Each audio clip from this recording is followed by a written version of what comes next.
Spoznanje več. Predsodek manj.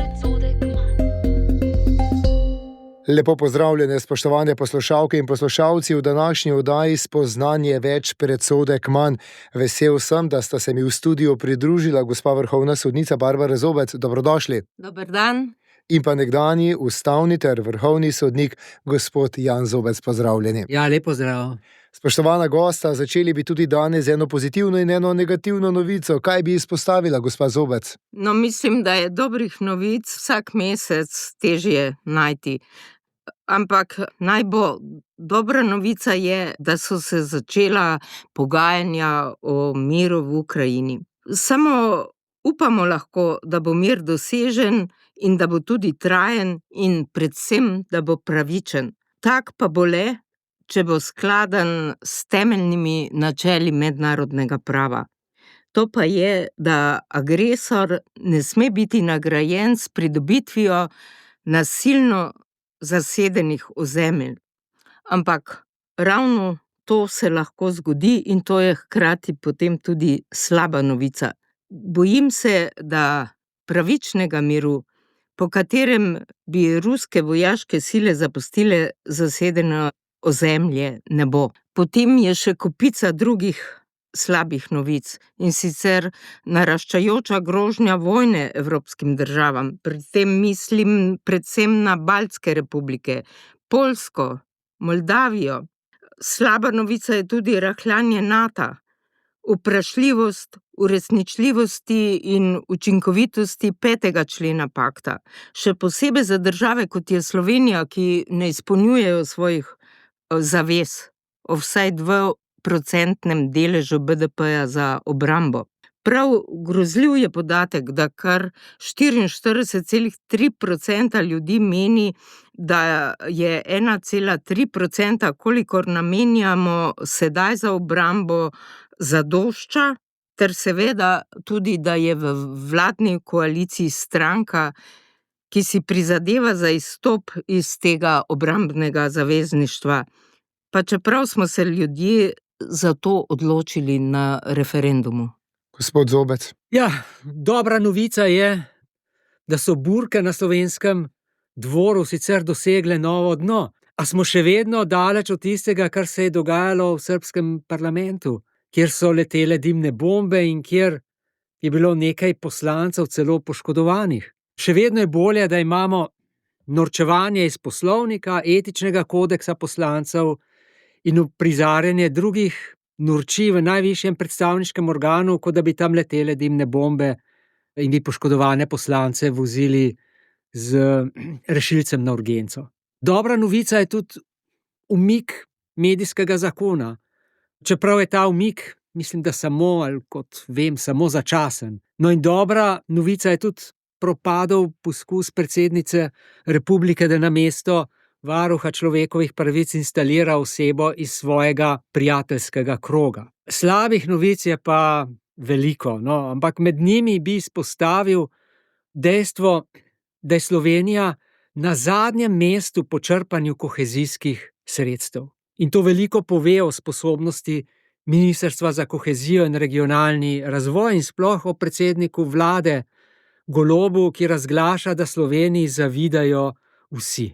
Ali pa, da je bila recimo rast hrvaškega BDP lani 3,8%, slovenskega pa le 1,6%. In spet bo Golob, najbrž spet se bo ustil, da nam zavidajo vsi, vključno s Hrvati. Prejšnji mesec se je začelo novo sodno leto. Gospa Zobec, kako bi ocenili lansko in kaj pričakujete letos? No, lansko leto je naplavilo kar nekaj problemov. Izpostavila bi dve zadevi, ki se obe nanašata na odločanje najvidnejših in najvplivnejših figur sodniške hierarhije. Gre za odločbo Ustavnega sodišča, s katero je bil razveljavljen sklep Vrhovnega sodišča o zavrženju Janove tožbe, s katero izpodbija načelno mnenje etične komisije, da je etično zavržno njegovo ravnanje, ko je v intervjuju v neki reviji navedel, da po sodni praksi Vrhovnega sodišča Republike Slovenije oseba, ki nima v Sloveniji opravljenega pravniškega državnega izpita ali, kot se je ta izpit prej imenoval, pravosodnega izpita, četudi je tak izpit opravila v kateri od bivših republik nekdanje SFRJ. In sicer, da ta oseba nima postulacijske sposobnosti nastopati v lastnem imenu pred Vrhovnim sodiščem.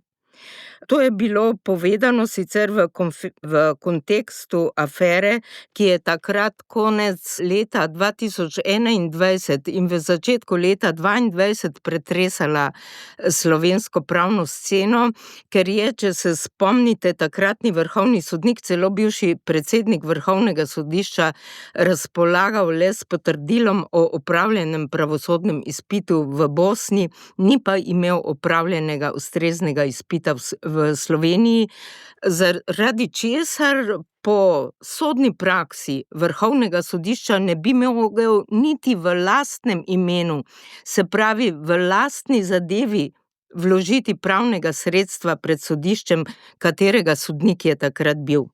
Med drugim, kot sem že rekla, njegov predsednik. Janovo pojasnilo je bilo dano le kot odgovor na Masleševo trditev v intervjuju za Pop TV, da naj bi bilo višek natolcevanja stališče, da njegov bosanski pravosodni izpit v Sloveniji ne velja.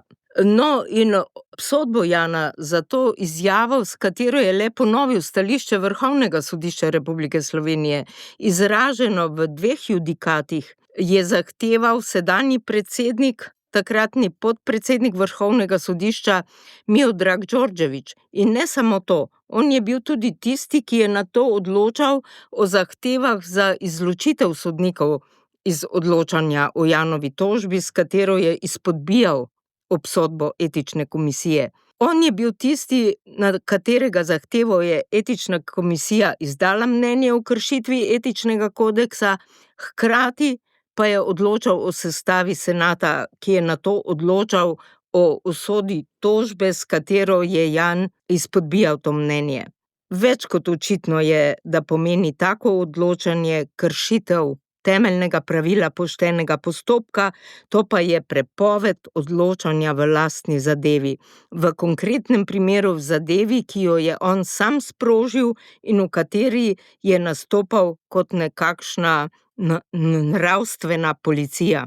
Lahko rečem, da gre za šolski primer kršitve jamstva nepristranskega sojenja. V bistvu jamstva prakanona poštenega postopka. Nemo judex in causa sua. Nihče ne sme biti sodnik v lastni zadevi. Šlo je torej za elementarno nepoznavanje pravice do nepristranskega sodnika in to strani prvega človeka, simbolne figure slovenskega sodstva. O škodi, ki jo je s tem ravnanjem povzročil ugledu institucije, ki predseduje in širše celotni tretji veji oblasti, je odveč razlagati.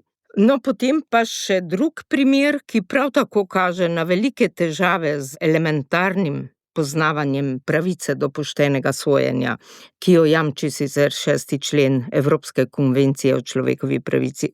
Gre za sodbo Evropskega sodišča za človekove pravice v zadevi, to sem ime pozabila, X in drugi zoper Slovenijo, kjer je Evropsko sodišče med drugim ugotovilo tudi flagrantno kršitev pravil o naključnem dodeljevanju zadev in s tem kršitev pravice do zakonitega sodnika. Pridevnik flagrantno je ESČP v tej zadevi uporabilo kar nekajkrat, čeprav je sicer še kako zadržano pri presoji uporabe